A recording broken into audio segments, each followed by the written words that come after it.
Bonnie et Clyde, deux noms que tout le monde connaît, mais est-ce que pour autant vous connaissez leur histoire? En tout cas, moi, avant de m'intéresser à eux, je ne connaissais pratiquement rien. Et pourtant, c'est passionnant. Dans les années 30, alors que l'Amérique traverse la Grande Dépression, un couple de bandits va fasciner l'Amérique. Entre fusillades, meurtres, braquages et courses-poursuites, l'histoire de Bonnie et Clyde, c'est aussi une grande histoire d'amour, digne d'une tragédie grecque. Mais pourtant, vous allez voir que leur histoire est en réalité beaucoup moins romantique que l'image qu'en a donnée le cinéma. Alors voici l'histoire de Bonnie Parker et Clyde Barrow, les fameux Bonnie and Clyde, le couple de criminels le plus célèbre des États-Unis.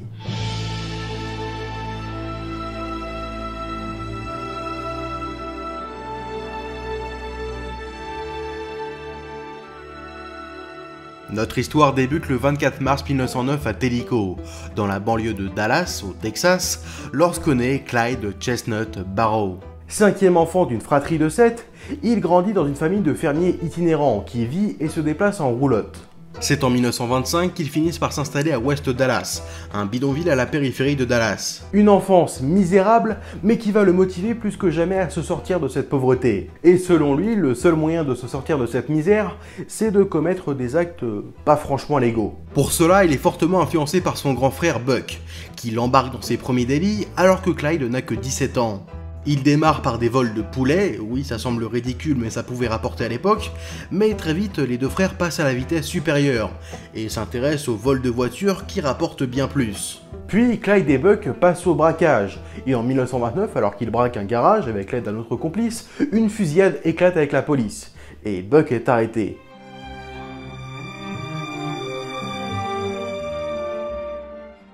Avant de continuer, revenons un peu en arrière.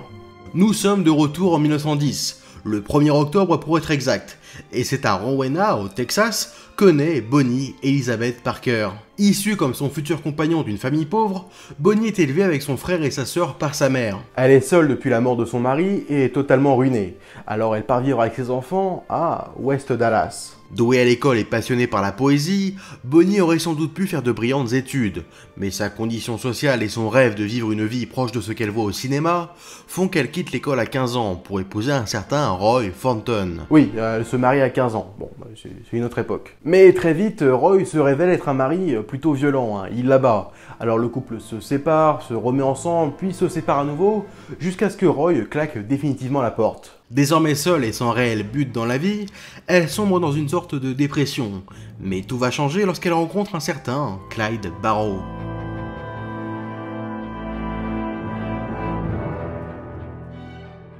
On ignore précisément où et comment se rencontrent Bonnie et Clyde. C'est probablement en janvier 1930 que les deux se croisent pour la première fois. Et on raconte que le coup de foudre aurait été immédiat. Mais quelques jours seulement après leur première rencontre, Clyde est arrêté et jeté en prison, et c'est Bonnie qui va l'aider à s'échapper. C'est à cet instant que Bonnie et Clyde deviennent un véritable couple, et aussi des complices. Une semaine seulement après son évasion, Clyde est de nouveau arrêté, et cette fois-ci incarcéré à la prison d'Eastham. Clyde va alors vivre un véritable enfer, et devenir la victime de Ed Crowder, un codétenu qui le viole régulièrement. C'est en tentant de se défendre qu'il commet son premier meurtre. Il donne un violent coup à la tête d'Ed Crowder, qui ne se relèvera jamais. Un autre codétenu, déjà condamné à la perpétuité, accepte de porter le chapeau, et Clyde, pour sortir de prison, décide de se sectionner 2 doigts de pied. Sauf que mauvais timing, à peine arrivé à l'infirmerie avec son pied qui pisse le sang, qu'on lui apprend que sa mère vient de négocier sa libération auprès du gouverneur du Texas. Ouais, ce genre de magouille existait bien à l'époque, c'était un bon moyen de pallier au problème de la surpopulation carcérale.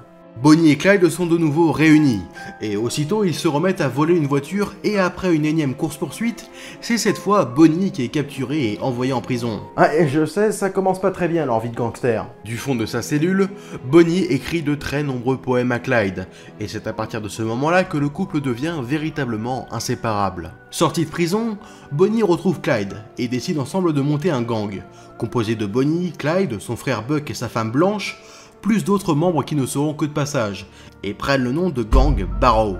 Quand ils commencent à faire parler d'eux, les États-Unis et une partie du monde traversent alors une grave crise économique. Après le krach boursier du 24 octobre 1929 à la bourse de New York, qui a mis brusquement fin aux années folles, le monde plonge au début des années 30 dans une période appelée la Grande Dépression. Une crise sans précédent qui succède à la forte croissance économique qui a suivi à la fin de la Première Guerre mondiale.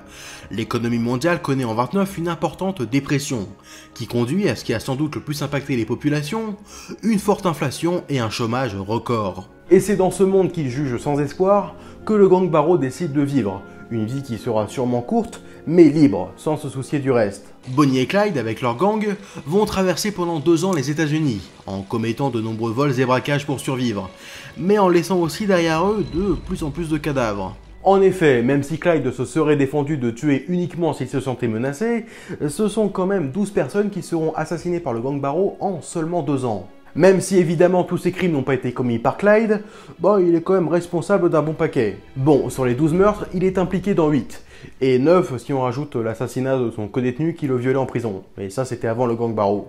Parmi ces victimes, on retrouve un prêteur sur gage qui était aussi propriétaire d'une station-service, 2 shérifs adjoints, un épicier, des policiers dont un qui se rendait à son mariage, un vendeur blessé par balle le soir du réveillon avant de mourir le jour de Noël, et encore plein d'autres crimes de ce genre. Bon, eh bien oui, malgré l'image romancée de ces gangsters qui nous vient en partie du cinéma, ça restait des ordures. Mais il est à noter que Bonnie n'a quant à elle sans doute jamais tué, même si certains de leurs anciens complices, comme Henry Mevin, ont par la suite tenté de lui faire porter le chapeau pour certains meurtres. Une nuit, alors que comme à son habitude, Clyde roule bien trop vite, il ignore un panneau de déviation et fait une sortie de route. Leur voiture fait plusieurs tonneaux avant de prendre feu. Clyde parvient à sortir rapidement, mais Bonnie reste coincée. Des fermiers ayant assisté au loin à l'accident viennent porter secours à Bonnie et Clyde sans les reconnaître. Elle est finalement sortie vivante de la voiture, mais gravement brûlée à la jambe par l'acide de batterie, ce qui l'handicapera jusqu'à la fin de sa vie. Par la suite, Clyde n'hésitera pas à braquer des pharmacies et à prendre en otage des médecins, pour tenter de soigner du mieux que possible la jambe de sa femme. Après cet accident, la mère de Bonnie la supplie de rentrer à la maison, et même Clyde tente de la convaincre d'écouter sa mère, car au fond, c'est lui qui traque, pas elle, et elle a encore une porte de sortie. Mais elle refuse d'abandonner l'homme qu'elle aime, au grand désespoir de sa famille, et surtout sa mère. Pourtant, le couple sait pertinemment que cette course-poursuite qui dure depuis presque 2 ans ne pourra s'achever que dans le sang, car Clyde l'avait affirmé en sortant d'Eastham, il préfère mourir que de retourner en prison. Mais voilà, jusque-là, les Barrow ne sont poursuivis que par les autorités locales, et leur histoire n'intéresse guère la presse. Ce genre de bandits, il y en avait des tas à cette époque. Mais un événement va tout changer, et Bonnie et Clyde vont devenir connus dans tout le pays.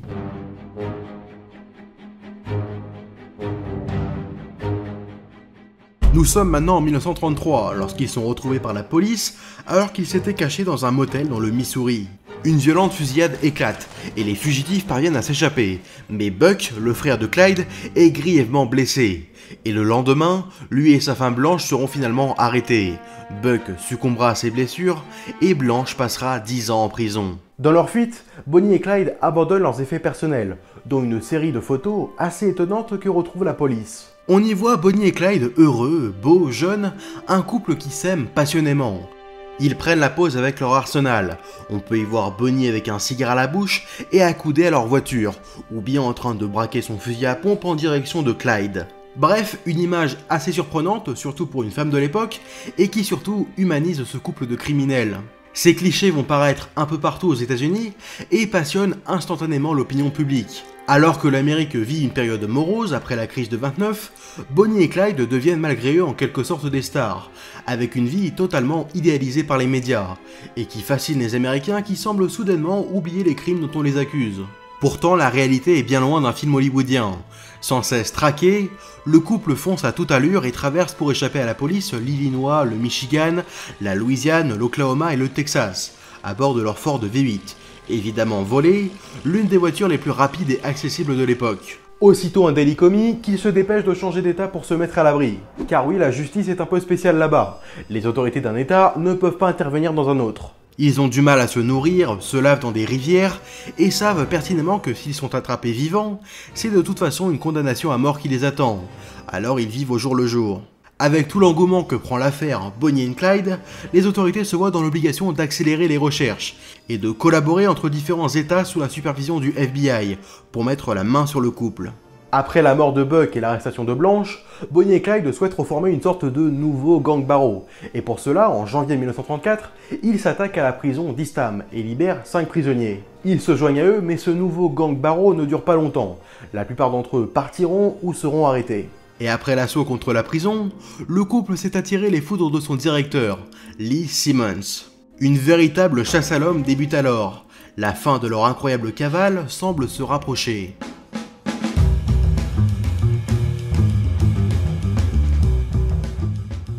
Bonnie et Clyde sont maintenant connus dans tout le pays et recherchés mort au vif. C'est Frank Hammer, un ancien Texas Ranger, qui se voit chargé de les traquer. Et ce bon Frankie, c'est pas un rigolo, il est connu pour être particulièrement redoutable contre les criminels. Et à son tableau de chasse, il compte déjà 53 gangsters envoyés à la morgue. Le 1er avril 1934, Clyde et Henry Mevin, un autre membre du gang, commettent leur crime de trop et assassinent 2 jeunes policiers. Pour Frank Hammer, c'est décidé. Il n'a nullement l'intention de les arrêter pour qu'ils soient jugés. Tout ce qu'il veut, c'est les tuer. Il va leur monter une grande enquête, interroger de nombreux témoins et prendre le célèbre couple en filature. Il retrace minutieusement leurs moindres déplacements, mais ce qui va avant tout faire tomber Bonnie et Clyde, c'est une délation.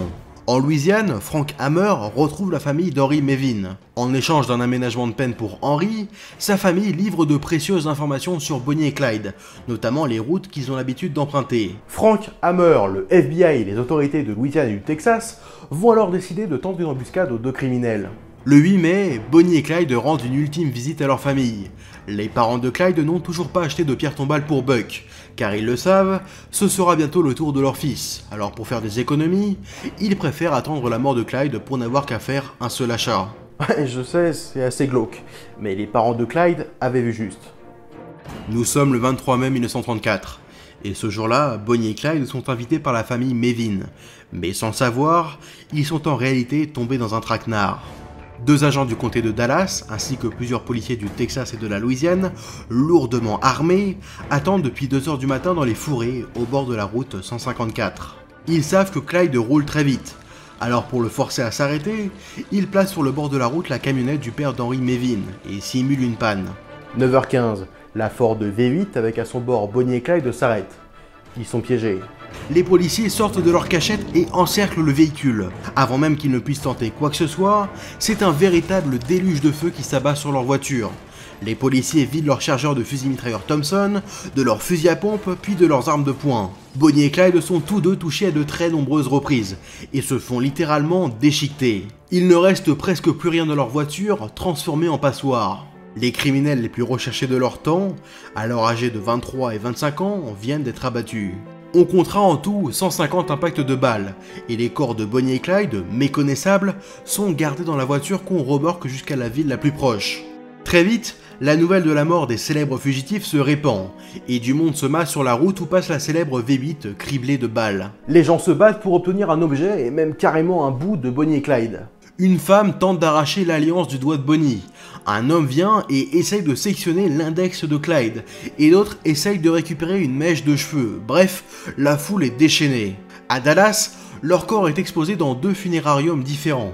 Et pour chacun, ce sont des dizaines de milliers de Texans qui font la route jusqu'à Dallas dans l'espoir d'apercevoir leurs dépouilles. Car faut pas oublier qu'ils étaient à la fois détestés, mais aussi admirés. Ils se font même remercier d'avoir tenu en haleine les Américains pendant si longtemps, avec même des couronnes de fleurs offertes par les journalistes de Dallas, pour remercier le couple de leur avoir permis d'écouler autant d'exemplaires. Mais si Bonnie et Clyde ont été unis dans la vie, ils seront séparés dans la mort. Contrairement à leurs souhaits, et selon la volonté de la mère de Bonnie, ils sont enterrés séparément, mettant ainsi définitivement fin à leur cavale, qui feront du couple Bonnie et Clyde les héros malgré eux d'une tragédie toute droit sortie d'un scénario d'Hollywood. Merci d'avoir regardé cet épisode, pensez à mettre un like, un commentaire, à vous abonner, à aller me suivre sur Twitter ou encore Instagram, pensez à me soutenir sur Utip en souscrivant à la chaîne. Quant à moi, je dois vous annoncer une terrible nouvelle, c'est la dernière fois que vous verrez ce décor, voilà, et je vous donne rendez-vous dans de prochains épisodes.